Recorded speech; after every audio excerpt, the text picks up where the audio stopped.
गांव का कामकाज दूर दराज के इलाकों में गरीब लोगों के बीच हो रहा है। एक से एक निष्ठावान प्रतिभाशाली नौजवान इससे जुड़े हैं और अजीम प्रेमजी इसके साधनों में कमी नहीं आने देना चाहते। कल ही उन्होंने 53,000 करोड़ इस फाउंडेशन के लिए और दे दिए। इस अजीम शख्सियत पर एक नजर।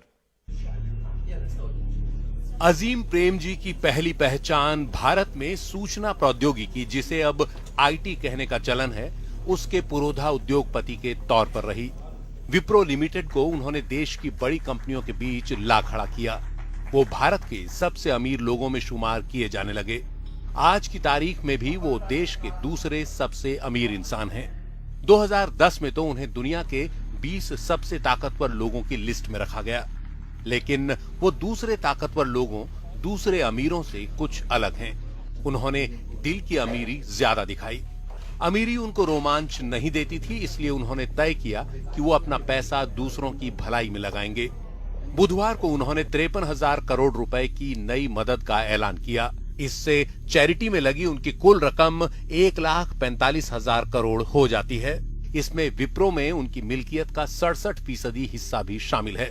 ये रकम 2001 में बनाए गए उनके अजीम प्रेमजी फाउंडेशन को कुछ और मजबूती देगी।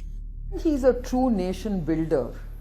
I think philanthropy is not something which वो सच्चे अर्थों में राष्ट्र निर्माता हैं। परोपकार हमारे देश के लिए नई बात नहीं है।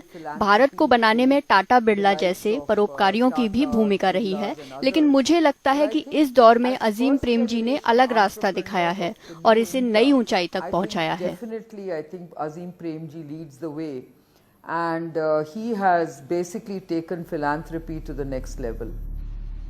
अजीम प्रेमजी फाउंडेशन अपने आप में एक अनूठी संस्था है।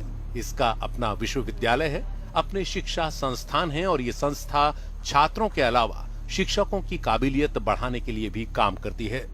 उत्तराखंड और राजस्थान से लेकर छत्तीसगढ़ तक ये संस्था 8 राज्यों में काम कर रही है और लाखों छात्रों और शिक्षकों के काम आ रही है। अजीम प्रेमजी के बारे में जानने लायक बातें और भी हैं। वो गुजरात के कच्छ से हैं, लेकिन मुंबई में पैदा हुए। उनके पिता मोहम्मद हाशिम प्रेमजी बड़े कारोबारी रहे। जिन्ना चाहते थे कि वो पाकिस्तान चले जाएं, लेकिन अजीम प्रेमजी के पिता ने इनकार कर दिया। खुद अजीम प्रेमजी ने स्टैनफोर्ड यूनिवर्सिटी से इलेक्ट्रॉनिक्स इंजीनियरिंग में ग्रेजुएशन किया। अजीम प्रेमजी को बहुत सारे सम्मान मिले।